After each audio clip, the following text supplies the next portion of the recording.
이솝의 우화 중에 이런 이야기가 있습니다. 이 학과 기러기 때문에 밭의 그 농사를 망쳐서 매년마다 농사에 큰 손해를 보았던 그런 농부가 있었습니다. 왜냐하면 봄이 되어 농부가 씨를 뿌려 놓으면 항상 변함없이 이 학과 기러기 때가 날아와서 농부가 애써 뿌려 놓은 그 씨앗들을 모두 주워 먹기 때문이었습니다.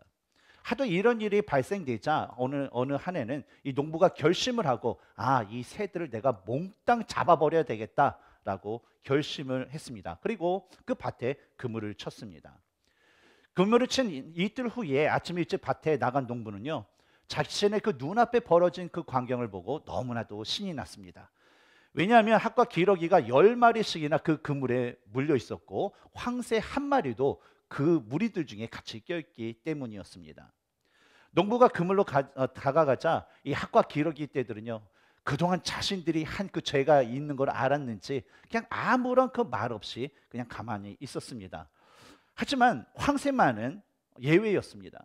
농부가 다가가자 이 황새는요, 농부님 제발 저를 좀 살려주세요. 농부님, 제가요 농부님 뿌려준 그 곡식 하나 씨 하나요 제가 하나도 먹지 않았거든요. 아시잖아요, 저 황새입니다, 황새. 그러니까요 제발 저 좀 놓아주세요 라고 하면서 아주 울면서 자신의 그 억울함을 호소했다라고 합니다. 그러자 농부가 그 황새에게 이런 말을 했어요. 야, 내가 아무리 곡식을 하나도 주워 먹지 않는 그런 아무런 잘못이 없다 해도 저 도둑들과 같이 있었다는 그 자체가 너에게 죄가 있다라는 것이 성립이 돼. 네가 원래부터 죄를 지을 생각이 없었다면 왜 그 범죄 현장에 저 도둑들과 같이 있는 거야? 말하면서 그 기러기와 학과 함께 이 황새, 그 모든 새들을 다 붙잡아 갔다라고 합니다. 이 이솝 우화에 나오는 황새의 모습처럼요, 사람들은요 자신의 죄를 남의 탓으로 돌리는 경우가 많습니다. 특히 이 가정에서 만약에 어떤 자녀에 대한 문제가 생기면 좋겠지만 문제가 생기잖아요. 근데 문제가 생기면 이런 탓이 있어요. 뭐 남편은 아내 탓, 당신이 잘못했어. 아내는 뭐예요? 남편 탓, 당신 닮아서 그래. 뭐 그러면서 서로 탓을 하게 됩니다. 그리고 부모 자식 간에 이런 문제가 생길 경우는 어떤가요? 자식은 엄마 아빠 탓, 근데 부모는 어때요? 자녀들 탓을 하면서 서로에게 탓을 돌리는 모습을 우리는 볼 수가 있습니다. 그렇다면 그리스도 안에서 한 몸을 이루고 있는 우리들의 그 모습은 어떠할까요? 만약에 우리 안에 서로를 탓하는 모습보다 자신의 잘못을 먼저 고백하고 서로가 상대방에게 용서를 구하며 하나 되는 그 모습이 우리에게 있다면요, 아마 이 세상에서 이것보다 아름다운 모습은 없을 것이라 저는 생각합니다. 저는 이러한 모습이 바로 우리 라이프 교회의 공동체의 모습이며 앞으로 우리가 계속적으로 가져야 할 모습이라 저는 믿습니다. 그런데 이러한 모습을 살기 위해서는요, 우리가 하나님의 말씀에 순종하는 모습이 반드시 필요합니다. 왜냐하면 이러한 삶을 살 때에 육신의 열매로 서로 다투고 분열되는 것이 아니라 우리 성령 하나님의 은혜와 또 주님의 그 사랑 안에서 우리가 서로를 위하고 섬기고 사랑하는 모습으로 우리 공동체와 우리 삶이 가득 찰 것이기 때문이죠. 특히 저는요, 오늘 본문의 말씀을 함께 나누면서 하나님이 주시는 그 말씀에 대해서 우리가 어떠한 마음과 어떠한 모습을 가져야 할지에 대해서 여러분과 함께 나누기를 원합니다. 오늘 본문을 통해서 우리가 배울 수 있는 첫 번째 것은 하나님의 말씀에 절대적으로 순종하는 삶을 살아야 한다라는 것입니다. 우리가 지난주에 나눴던 그 본문에서 블레셋과의 그 전쟁에서 승리를 한 후 오늘 본문에서는요, 대략 그로부터 23년 정도의 세월이 흘렀습니다.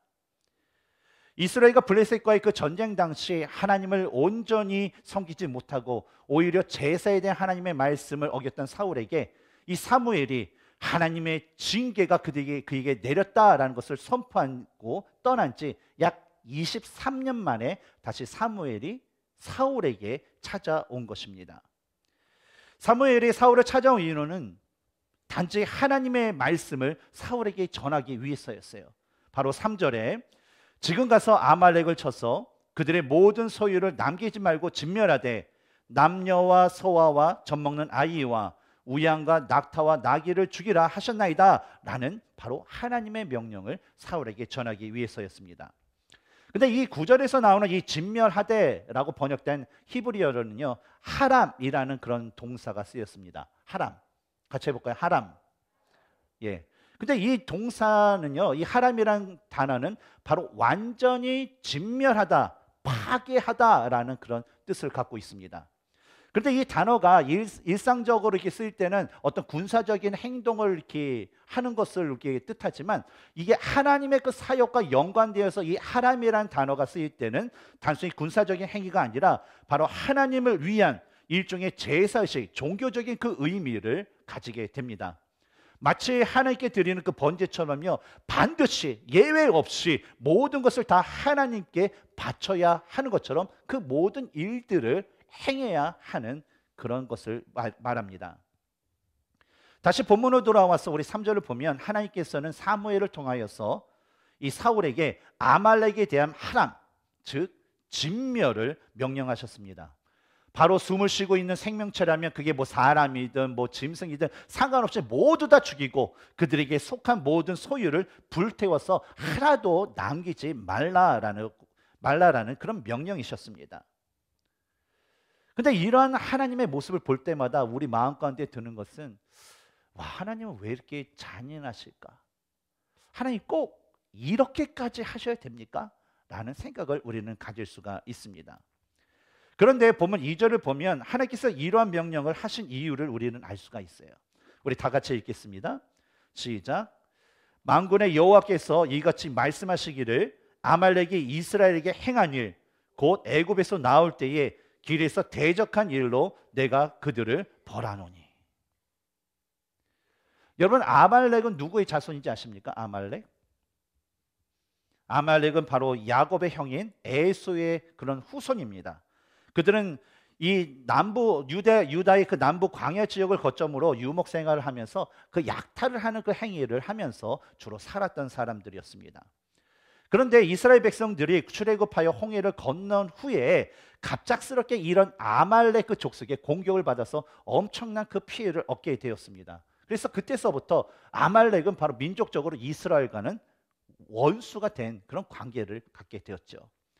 근데 이 사건에 대해서 우리가 도대체 무슨 사건인가 라고 생각할 텐데, 아주 우리가 잘 아는 유명한 그런 사건이 그때 벌어집니다. 뭐냐면 모세가 손을 들면 싸움에서 이기고 피로해서 손을 내리면 어떻게 돼요? 지는 그런 사건이 일어났던 그 아말렉과의 전쟁이었습니다.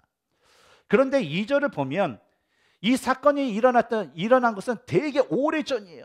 아주 오래전에 있었던 일인데, 바로 이런 일로 인하여서 하나님께서 사울에게 명하신 것이 아말렉을 진멸하라 라고 명령하신 거예요.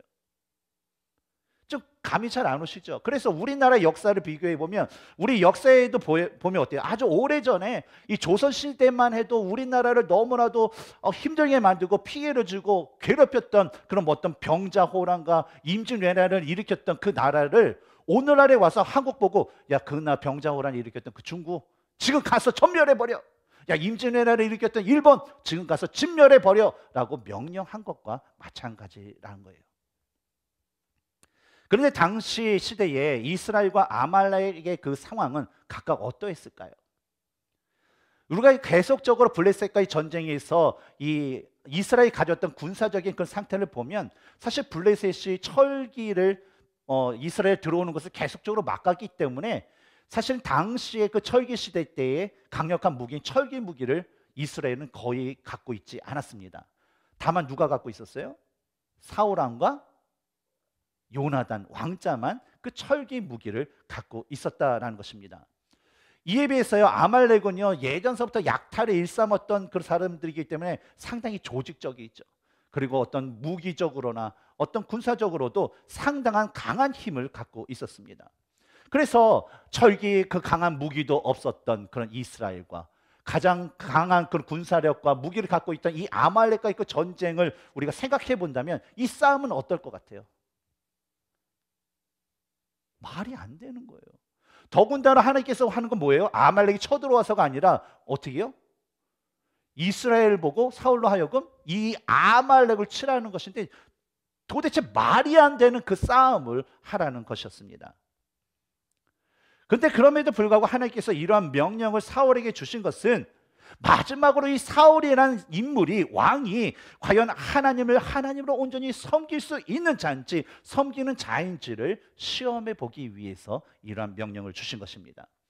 그리고 이 싸움을 위해서 그에게 주신 말씀은 2절에서 나오는 내가 그들을 벌하노니 라는 말씀이었어요. 바로 하나님께서 아말렉을 벌을 주시는 그런 싸움, 승리가 이스라엘에게 보장된 여호와의 그 전쟁을 하라라고 말씀을 하신 것입니다. 이 말씀, 사울로부터 이 하나님의 말씀을, 명령을 들은 이 사울은요, 각 지파에게 이런 소식을 전하고 이 군사를 모으게 됩니다. 그래서 보병만 20만 명, 그리고 유다 자손으로부터는 1만 명 해가지고 총 21만 명의 군사를 모아 대대적인 아말렉 진멸 전쟁을 시작하게 됩니다. 어떻게 됐을까요? 이에 대한 내용이 7절부터 9절까지 나오는데 우리 함께 천천히 읽도록 하겠습니다. 시작. 사울이 하윌라에서부터 애굽 앞 숫에 이르기까지 아말렉 사람을 치고 아말렉 사람의 왕 아각을 사로잡고 칼날로 그의 모든 백성을 진멸하였으되 사울과 백성이 아각과 그의 양과 그의 가장 좋은 것 또 기름진 것과 어린 양과 모든 좋은 것을 남기고 진멸하기를 즐겨 아니하고 가치 없고 하찮은 것은 진멸하니라. 사울은 하나님의 명령을 따라서요, 이 유대의 그 남쪽, 유다의 그 남쪽 지역에 광활하게 펼쳐져 있는 이 아말렉 족속들을요, 그 지역을 공격하여서 완전히 그 지역을 초토화시켜 버렸습니다. 그리고 그 아말렉의 그 왕까지 사로잡는 그런 아주 대승을 거두게 되었습니다. 그런데 여러분이 보시기에 지금까지 이 사울이 했던 이 아말렉과의 그 전쟁의 그 모습을 보실 때에 그가 행했던 그 모습들이 하나님 보시기에 참으로 잘한 모습일까요? 아니면 혹시 그가 가진 문제점을 혹시 발견한 분이 계신가요? 어때요? 1번 너무 잘했어요. 2번 문제가 있었어요. 어떤 거였죠? 2번이죠. 사울이 아말렉과의 그 싸움에서 큰 승리를 거뒀습니다. 그리고 왕까지 잡았다는 것은요, 두말할 거 없어요. 전쟁에서 완벽한 승리예요. 그러나 사울의 이런 행동에 대해서 그가 하나님 보시기에 잘했는가 못했는가를 우리가 따지려면 처음에 하나님께서 사울에게 어떠한 명령을 하셨는가에 대해서 우리는 다시 한번 기억해 볼 필요가 있습니다. 어떤 명령을 하셨죠? 바로 보면 3절에서 지금 가서 아말렉을 쳐서 그들의 모든 소유를 남기지 말고 진멸하되 남녀와 소아와 젖먹는 아이와 우양과 낙타와 나귀를 죽이라, 그런 명령이셨어요. 근데 9절을 보면요, 이 사울이 한 것은 뭐냐면 모든 그 군사들을 다 죽였어요. 뭐 사람들, 뭐 어린아이들, 뭐 젖먹는 아기서부터 다 죽였던 것 같아요. 근데 누굴 살렸어요? 아말렉의 왕 아각과 또 가장 좋은 양들과 소들과 그리고 기름진 것과 어린 양과 좋은 모든 것을 남기고 뭐만 없앴어요? 딱 보기에 그냥 하찮은 건 다 진멸해버리잖아요. 우리가 집안 청소도 할 때요, 이렇게 정리하다 보면 좋은 거가 있으면 아끼고 버려. 그러니까 저 같은 경우에도 아내가 여보 책상 정리 좀 해. 그러면 책상에서 이렇게 하면 좋은 책들 있고 그러면 읽진 않아도 이건 킵하고 막 그래요. 그러면 분명히 아내의 명령은 다 뭐 책 같은 거 안 보는 거 다 버려 그건데 어때요? 저는 이렇게 하거든요. 숨겨요. 그 잔소리 들으니까. 남자는 잔소리 싫어해요. 그런데 어때요? 아무리 다른 사람이 좋다 해도 제가 하찮게 여기는 것은 과감하게 버리는 것처럼 사울의 모습도 똑같았어요. 근데 이러한 모습은요, 창세기에 나오는 에덴 동산에서부터 이런 모습이 시작되었다는 것을 우리는 알 수가 있습니다. 아담과 하와가 하나님께서 절대 먹지 말라 했던 그 선악과를 보고서는 어떤 행동을 보였죠? 딱 보니까 입안에 군침이 막 생길 정도로 너무나도 먹음직스러워 보였어요. 그리고 딱 보니까 내가 갖고 싶을 정도로 너무나도 아름답게 보였어요. 딱 보니까 자신에게 지혜와 같은 유익을 줄 것 같이 너무나도 탐스러워 보이니까 어때요? 보자마자 그것을 따서 먹었던 것처럼 말이죠. 사실 성경의 그런 기록을 보면 죄를 짓기 전에 아담의 모습은요, 하나님의 말씀으로, 하나님의 그 말씀대로 아주 전적으로 살았던 아주 충실한 하나님의 그런 일꾼이었습니다.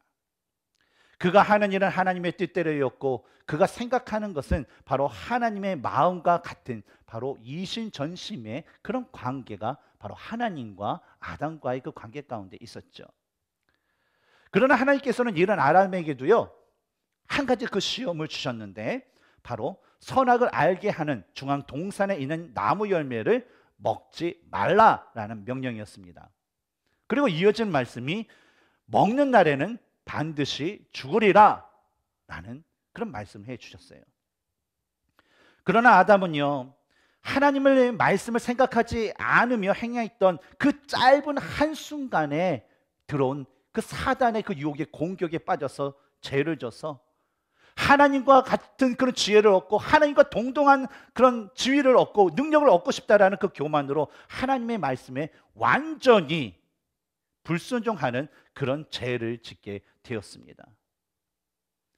이로 인해서 아담은 에덴 동산에서 쫓겨나는 것은 물론이고, 영적으로도 하나님과의 관계가 끊어지고, 육적으로도 그의 육적인 그 나 인생을 살게 되면 결국 죽음을 맞이하는 결과를 얻게 되었습니다.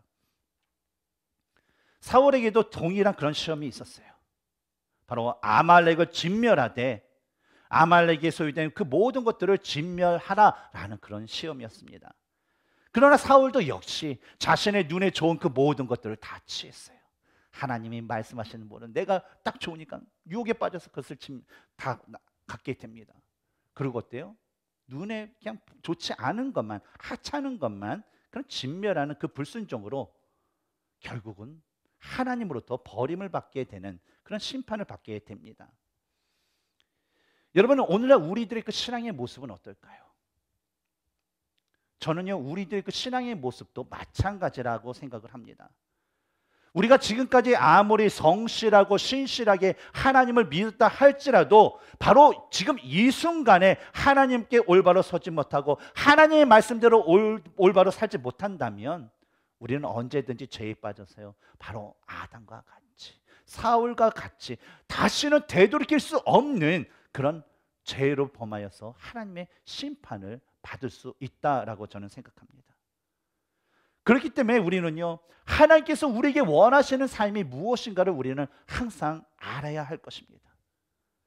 그리고 그것을 기억하면서 날마다의 삶 가운데서 하나님의 말씀에 내 자신의 삶과 내 자신의 모습을 비춰보면서 우리는 하나님의 뜻대로 살아가야 될 줄 믿습니다. 사랑하는 성도 여러분, 하나님의 말씀을 붙들고요, 하나님만을 의지하고 하나님의 그 뜻을 따라 살아가시는 우리 성도님들이 되시기를 주님의 이름으로 축원합니다. 두 번째로 우리는요, 우리에게 있는 고질적인 핑계의 모습을 버려야 합니다. 뭐가 있다고요? 고질적인 그런 핑계의 모습. 계속해서 본문 10절부터 나오는 말씀을 보면 이 사울이 보여주는 핑계되는 그런 모습을 우리는 볼 수가 있습니다. 사울이 하나님의 그 말씀대로 아말렉을 진멸하지 않자 하나님께서는 이 사무엘에게 나타나셔서 11절에서 내가 사울을 왕으로 세운 것을 후회하노니 라고 말씀을 합니다. 이 구절에서 말하는 하나님의 후회, 하나님의 후회는 무엇일까요? 하나님께서 실수로 왕 같지 않은 그런 사울을 왕으로 세웠다는 그 실수에 대한 후회일까요? 결코 이런 말씀은 아니라는 거예요. 바로 사울이 하나님과의 언약대로요, 아말렉을 완전히 진멸해야 했지만 그 언약을 사울 스스로가 파기한 것에 대한 하나님의 그 안타까운 그런 마음의 표현이 바로 후회한다라는 그런 단어로 적혀 있는 것입니다. 이에 대한 예를 들면요, 우리가 자녀를 키울 때에 어때요? 자녀가 말을 잘 들으면 너무나도 좋잖아요. 그런데 어느 사춘기든 어때든 간에 이 참 말을 잘 안 듣고 애를 썩일 때가 있어요. 그러면 종종 어머니들이 그러죠. 어휴, 저놈의 새끼 왜 나가지고 내가 이 고생이야. 안 났으면 좋았을까? 안 났으면 좋겠다. 왜 났을까? 정신 차려. 안 났으면 좋겠다. 막 그렇게 얘기할 경우가 있다라는 거예요. 근데 여러분, 아무리 어머니가 괜히 났어 그런 말을 했다 하더라도 어때요? 그 애를 먹이고 속을 썩이는 자식을 낳았다라는 것에서 진정으로 후회하는 부모는 없다라는 거예요. 단지 부모님들이 저놈의 자식 그렇게 얘기하는 건 뭐예요? 그렇게 아주 강하고 극단적인 말을 자녀가 들어서 충격을 받더라도 정신만 차릴 수 있다면, 제발 이런 말을 듣더라도 네가 정신 차리고 제발 좀 제대로 좀 돌아와, 좀 내가 말하는 대로 좀 올바르게 살아 라는 그런 마음, 그런 안타까운 마음이 표현한 것처럼 하나님께서 후회하셨다라는 것은 바로 그런 안타까운 마음의 표현인 것입니다. 다시 본문을 보면 사무엘의 그 지적에 사울은 두 가지 그 핑계를 댑니다. 첫 번째는 하나님 때문에 라는 핑계예요. 13절을 읽겠습니다. 사무엘이 사울에게 이른즉 사울이 그에게 이르되 원하건대 당신은 여호와께 복을 받으소서. 내가 여호와의 명령을 행하였나이다. 사울은요 사무엘을 만나자마자 묻지도 않았는데 제가 여호와의 명령을요 다 완수했습니다. 저 잘했죠 라는 거예요. 근데 하나님께서 사울에게 진짜 명령하신 뭐였어요? 아말렉을 진멸하는 것이었습니다. 그러나 사울은요 아말렉 왕도 살리고 자신의 보기 좋은 모든 것들을 남기는 불순종의 죄를 지었음에도 불구하고 자신의 죄에 대해서 하나님께 먼저 회개하고 용서를 구하는 것은커녕 오히려 어때요? 나 하나님의 명령을 다 지켰어요, 저 잘했죠 하면서 자랑을 한 것이에요. 근데 그 순간에 사무엘이 사울아, 이 지금 들리는 이 수많은 이 양들과 소들과 도대체 이거 무슨 일이니? 라고 묻자 15절에서 사울은 다음과 같이 대답합니다. 사울이 이르되 그것은 무리가 아말렉 사람에게서 끌어온 것인데 백성이 당신의 하나님 여호와께 제사하려 하려 양들과 소들 중에서 가장 좋은 것을 남김이요 그 외의 것은 우리가 진멸하였나이다 하는지라. 사무엘의 질문에 사울의 대답은 뭐였습니까? 하나님께 제사를 드리기 위해서 남긴 소들과 양들이에요. 하나님께 제사 드리기 위해서 남긴 좋은 것들이에요 라고 대답을 한 거예요. 근데 정말 사울의 말이 진심일까요? 어떻게 생각하세요? 우리가 구약에 나오는 제사법, 율법에 나오는 제사법을 보면요 하나님께 드리는 그 제사의 제물은요 흠이 있으면 돼요, 안 돼요? 없죠. 그리고 그냥 두 번째 거 이렇게 제일 좋은 거 말고 두 번째, 세 번째 좋은 거를 드려야 되나요? 아니죠. 최상의 것을 드리는 것이 맞는 거예요. 흠이 없고 최상의 것. 그래서 사울이 말하는 가장 좋은 소들과 양들, 기름진 것과 어린 양들과 좋은 모든 것들을 하나님께 드릴 제사의 제물로 가져왔다라는 것은요, 일리가 있어요. 그렇지 않습니까? 그러나 본문 12절을 보면요 그의 진심을 우리는 알 수가 있어요. 우리 같이 읽어볼까요? 시작. 사무엘이 사울을 만나려고 아침에 일찍이 일어났더니 어떤 사람이 사무엘에게 말하여 이르되 사울이 갈멜에 이르러 자기를 위하여 기념비를 세우고 발길을 돌려 길갈로 내려갔다 하는지라. 이 구절을 보면요 아말렉과의 그 전쟁에서 승리한 후에 사울이 한 일이 뭐라고 합니까? 바로 기념비를 세웠다라는 거예요. 근데 이게 기념비가 무슨 기념비예요? 하나님이 아닌 바로 사울 자신을 위한 기념비를 세웠다라는 것입니다. 성경에도 여러 가지 기념비를 세우는 그런 사건이 있습니다. 그런 기록이. 근데 대표적으로 여호수아 4장을 보면 여호수아가 세웠던 12개 각 지파별 그 지파의 수를 따라서 12개의 돌을 들어 세웠던 그 기념비가 있는데 이 기념비와 이 사울이 세우는 기념비와는 전혀 다른 것이었어요. 여호수아 세계인 12개의 그 돌의 의미는 무엇입니까? 바로 이스라엘 백성들이요 이제 이 가나안 땅에 입성할 때에 가장 관문이 뭐였어요? 요단강을 건너야 되는 거예요. 근데 어린아이서부터 노약자까지 엄청난 그런 사람들과 가축이 있는데 이 요단강을 건너는 게 쉬워요? 아니면 어려워요? 어렵죠. 그런데 하나님의 그 제사장들이 언약궤를 메고서 그 요단강에 첫 발을 탁 내딛는 순간 어떤 역사가 일어났습니까? 요단강 물이 마르는 쫙 하면서 길이 나는 그런 역사가 일어났어요. 그래서 아무런 피해 없이 노래를 부르면서 신나면서 하나님께 감사하면서 모든 백성들과 야 양들아 노래해라 하나님 노래하면서 같이 양들과 짐승들과 함께 하나님을 찬양하면서 그 땅을 건너게 됐어요. 그 다 건너고 나서 여호수아는 바로 이런 은혜를 주신 하나님께 감사하고 이런 하나님의 은혜를 우리가 기념하고 기억하기 위해서 바로 이런 일종의 기념비와 같은 이 돌들을 세운 것이었습니다. 그러나 사울이 세운 것은 어떻습니까? 사울이 세운 그 기념비에는요 하나님에 대한 것이 하나도 없었어요. 하나님께서 받으셔야 할 그 영광을 자신이 가로챈 다음에 그저 자신의 공적을 사람들에게 주위의 이웃 사람들에게 나타내기 위해서 자신을 위한 기념비를 세웠던 것이었습니다. 근데 이랬던 사울의 모습을 보면 이 사무엘에게 하나님께 드리기 위해서 이 소들과 양들과 기름진 것과 어린 양들 좋은 것 많이 가져왔어요 했다는 이 말이 여러분 진정성이 있을까요? 과연 이 수많은 짐승들과 좋은 것들은 과연 누구를 위해서 가져왔을까요? 그냥 하나님은요 그냥 그의 핑계였어요. 그리고 그가 원했던 것은 뭐냐면 자신의 그 탐욕을 추구하기 위해서 그 모든 것들을 가져왔던 것입니다. 이런 사울의 탐욕스러운 거짓에 대해서 사무엘은요 하나님의 명령과 또 그가 행한 죄악들에 대해서 아주 세세하게 16절부터 23절까지 말씀해 주고 있습니다.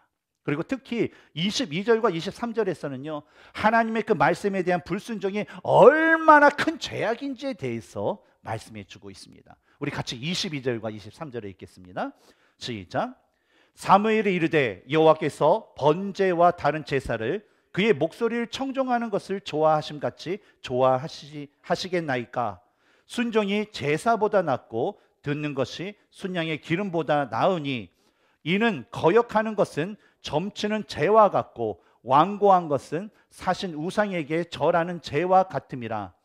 왕이 여호와의 말씀을 버렸으므로 여호와께서도 왕을 버려 왕이 되지 못하게 하셨나이다 하니. 여러분 이 말씀에 보는 것 같이 우리가 믿는 하나님은요 우리가 얼마나 많은 물질을 하나님께 드리는 것에 관심을 갖고 계시지 않아요. 하지만 우리가 믿는 하나님은요 우리가 얼마나 우리의 마음을 하나님께 드리는 것에 관심을 갖고 계십니다. 하나님은요 하나님께서 명령하신 것에 대해서 단지 우리가 그것을 올바로 듣고 그것을 지키고 우리가 그것을 행하기를 원하세요. 하나님께서 그 이상의 것을 우리에게 바라지도 않으세요.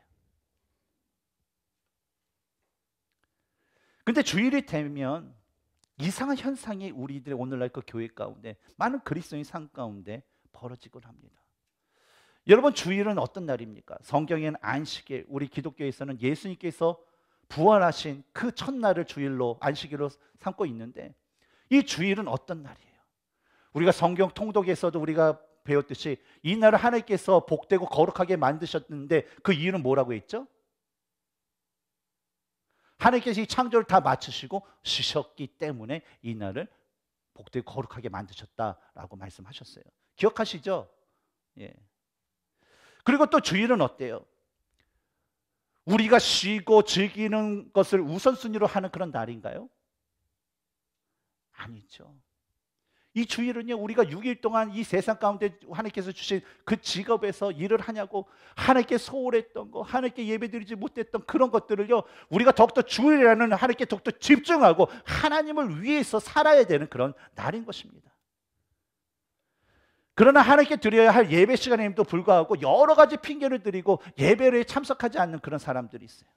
예를 들면 하나님, 목사님, 저를 하나님 얘기했어요. 목사님, 제가 교회에 헌금을 더 드리기 위해서는요 제가 지금 일을 해야 돼요. 예배 시간에.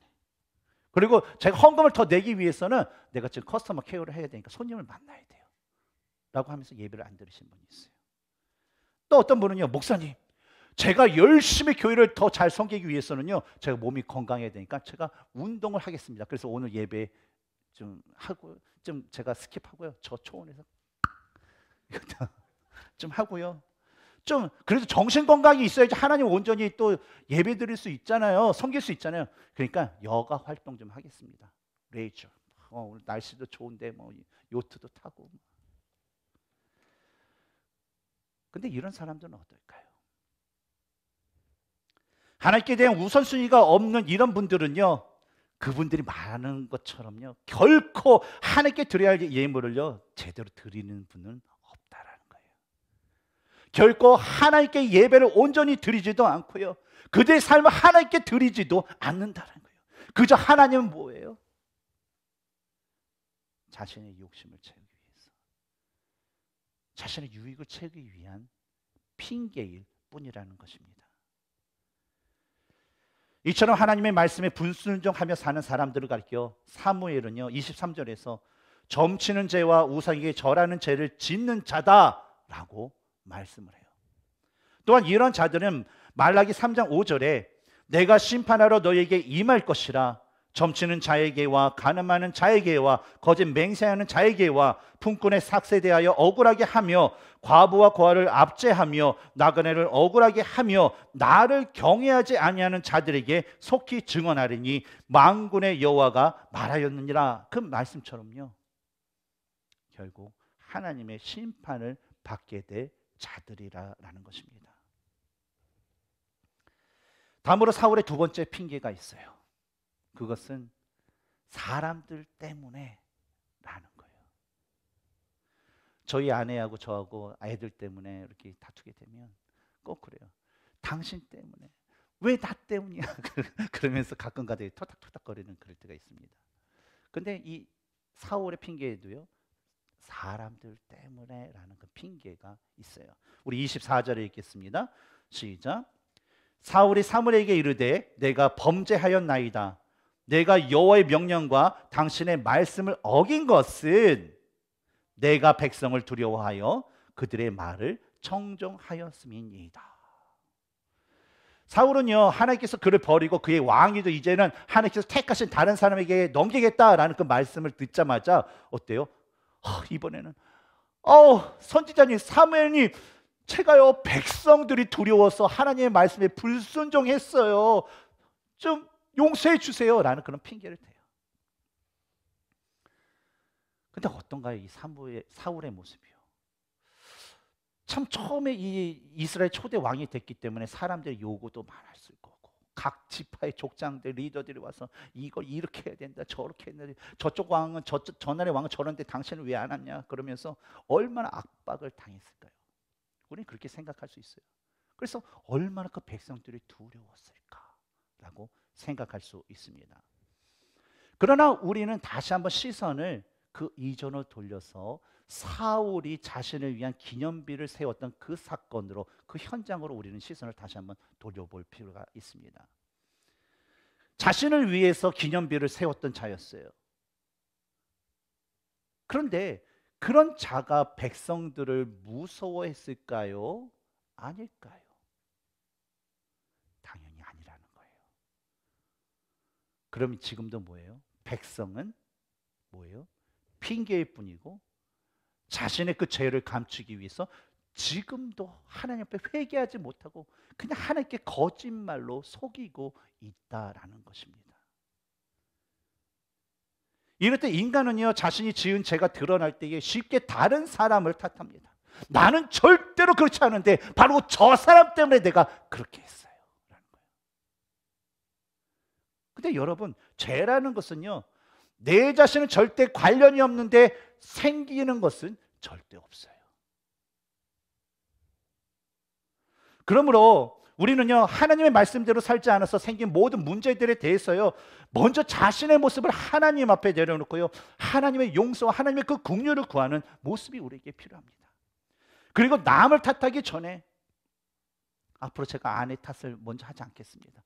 남을 탓하기 전에 내 자신이 하나님의 말씀대로 내가 먼저 살아간다면 하나님께서는요, 우리에게 당한 그 모든 문제들을 바로 하나님의 방식대로 풀어주실 것이라 저는 믿습니다. 여러분, 더 이상 하나님 말씀에 대해서 여러분 핑계 삼지 마세요.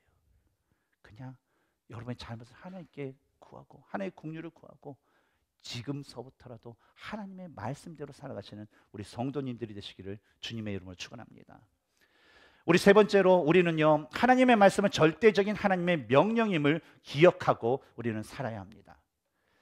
25절에서 사울이 사무엘에게 간절히 간청하는데도 불구하고 이 사무엘은요 26절과 27절에서 하나님께서 사울 너를 버리셨다라고 말을 한 후에 돌아서는 이 사무엘의 모습을 우리는 볼 수가 있습니다.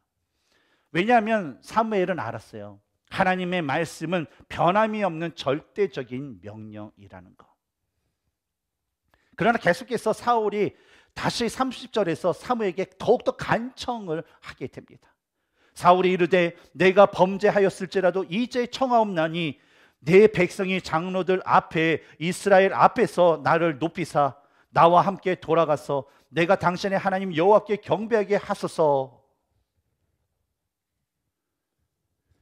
이러한 사울의 간절한 간청을 들어줬는지 모르겠지만 이 사무엘은요 사울을 따라서 각 지파의 지도자들이 있는 곳, 모든 이스라엘 백성들이 있는 그곳에 따라가게 됩니다. 그런데 그곳에 도착하자마자 사무엘은요 사람에게 명하여서 아말렉의 왕 아각을 자신의 앞으로 데려오라라고 합니다.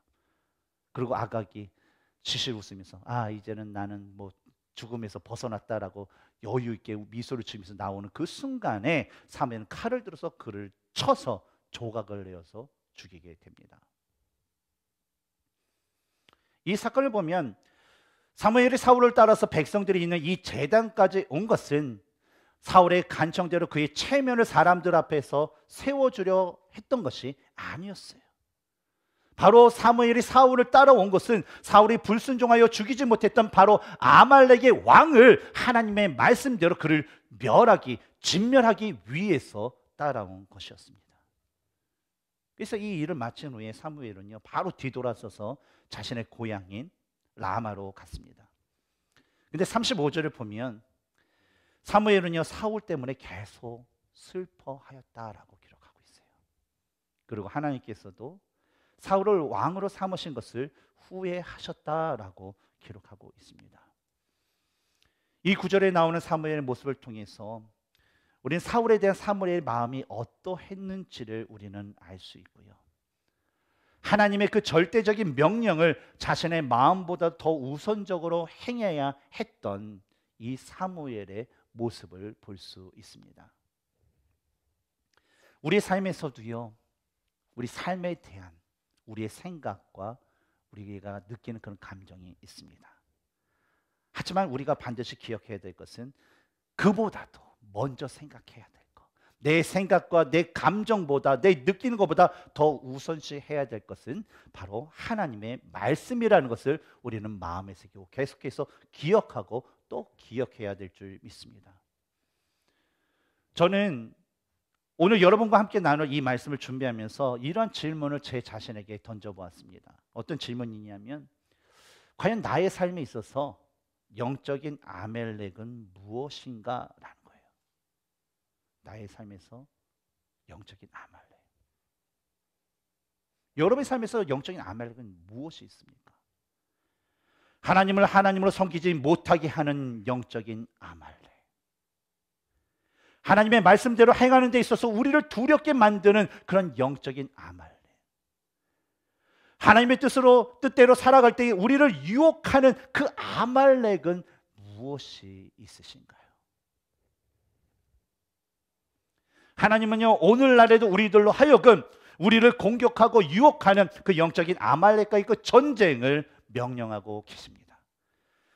그리고 우리가 싸워야 할 이 영적인 아말렉과의 그 전쟁에 대해서 하나님께서는 이미 우리들을 위해서 승리를 선포하시고 이미 승리를 이루어 놓으셨어요. 그렇기 때문에 우리는요 하나님만을 신뢰하고 의지하면서 그 싸움을 주의 이름으로 싸우며 나가면 된다라는 거예요. 물론 우리가 보는 아말렉, 우리가 가지고 있는 아말렉은요 우리의 생각과 우리의 보는 것보다 더 강한 힘을 가지고 있을 수 있어요.